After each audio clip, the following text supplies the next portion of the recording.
Awutshela abantu bonke, tshela umhlaba wonke. Tshela abantu bonke, tshela umhlaba wonke.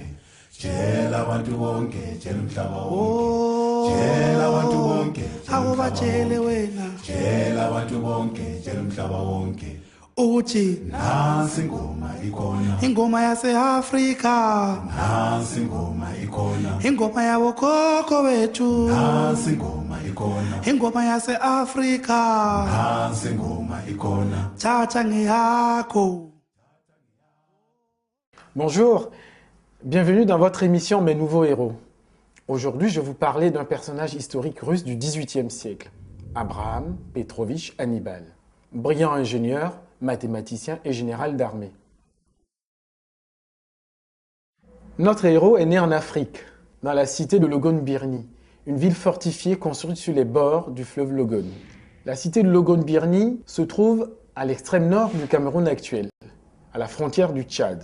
Pendant longtemps, on a cru que Hannibal était né en Éthiopie. Les habitants de la cité, les Lagouanais, sont des descendants d'un peuple mythique, les Sao. Il est né dans la famille du prince de Logon, le Miaré. Aujourd'hui, c'est un sultan qui règne sur Logon-Birni. Hannibal est né en 1696, à la fin du XVIIe siècle, mais c'était un homme du XVIIIe siècle. Le XVIIIe siècle commence en 1700 et finit en 1799. Hannibal est mort très vieux, à l'âge de 85 ans, le 20 avril 1781. La cité de Logon-Birni était souvent attaquée par le sultan du Baguirmi, un royaume voisin. En 1703, alors que notre jeune garçon était âgé de 7 ans, il est enlevé à la suite d'un conflit armé et pris en otage. Sa sœur Lagan se jeta désespérément dans le fleuve à la poursuite de ses ravisseurs, et elle périt noyée. Et notre héros fut conduit loin, très loin de chez lui, chez les Ottomans, c'est-à-dire dans la Turquie actuelle. À Constantinople, le jeune garçon est converti à l'islam et reçoit le prénom Ibrahim. En raison de son origine princière, il est mis au service du sultan. Il devient page, c'est-à-dire serviteur au palais. Mais un an plus tard, il est transféré clandestinement à Moscou, à la cour du tsar de toutes les Russies, Pierre Ier le Grand.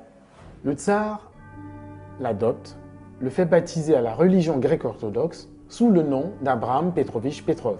Désormais, il est connu sous le nom d'Abraham. Il devient page, puis secrétaire du tsar.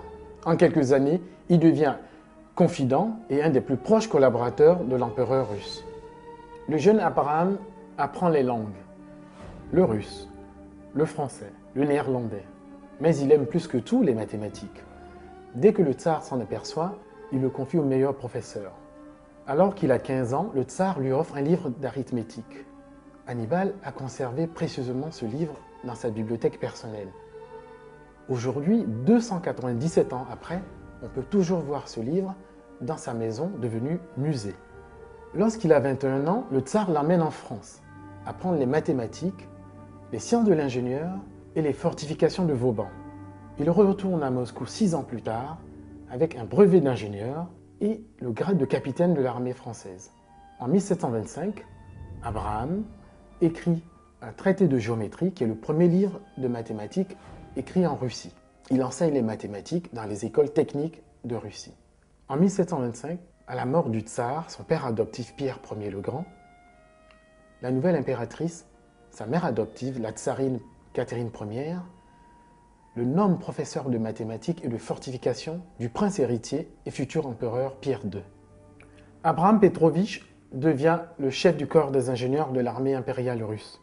En fait, il est le premier ingénieur militaire russe moderne. Déjà en 1726, il remet à l'impératrice son deuxième livre, un traité sur l'art des fortifications. C'est aussi lui qui traduit en russe les ouvrages techniques étrangers. Il dirige tous les grands travaux dans l'Empire russe. Les canaux, par exemple le canal de Ladoga, qui est le plus grand fleuve d'Europe. Les ports, les forteresses, les places fortes. En fait, tout le système de défense de l'Empire russe est sous sa direction. Il introduit de nouvelles techniques de construction des forteresses. C'est lui qui introduit aussi l'enseignement de l'architecture civile dans les écoles d'ingénieurs. En fait, il devient le Vauban russe. Abraham Petrovich Hannibal a eu une brillante carrière militaire. En fait, il a appris l'art de la guerre très jeune. Dès l'âge de 8 ans, il a accompagné le tsar, son parrain, pendant toutes les guerres qui ont opposé la Russie au royaume de Suède et à l'Empire ottoman. Il a gravi tous les échelons de l'armée impériale russe. D'abord lieutenant, puis major, colonel, général-major, lieutenant général et enfin général en chef de l'armée impériale russe. À l'âge de 30 ans, Abraham Petrovich a décidé de changer de nom et de se faire appeler Hannibal, en l'honneur du célèbre général de Carthage. Le jeune enfant venu d'Afrique est devenu l'un des hommes les plus puissants de l'Empire russe. Il fut le 4e personnage de l'État, commandant, gouverneur militaire de l'Estonie, gouverneur de la province de Vyborg près de la Finlande. En reconnaissance des nombreux services rendus à sa nouvelle patrie, l'impératrice Élisabeth, sa sœur adoptive, lui a donné des terres avec des centaines de serfs, des paysans. Il est donc devenu un riche propriétaire terrien, un barin, c'est-à-dire un seigneur. Il fut le premier en Russie à construire des hôpitaux et des pharmacies pour les ouvriers sur les chantiers, des écoles pour les fils d'ouvriers. Il fut également le premier à interdire les châtiments corporels qu'on infligeait à l'époque aux paysans. C'était donc un humaniste. Abraham Hannibal s'est marié à Christine Régine de Sjöberg, une aristocrate suédoise. Ils eurent 7 enfants, 4 fils et 3 filles. Leur fils aîné, Ivan Hannibal, fut un brillant général et héros de guerre.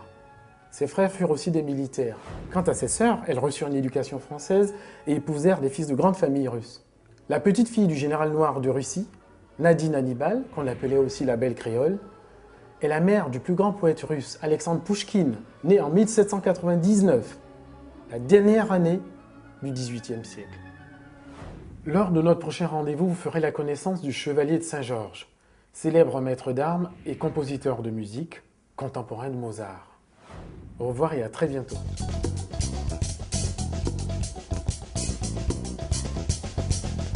On la bamba ke tintin windi. On la bamba ke tintin windi.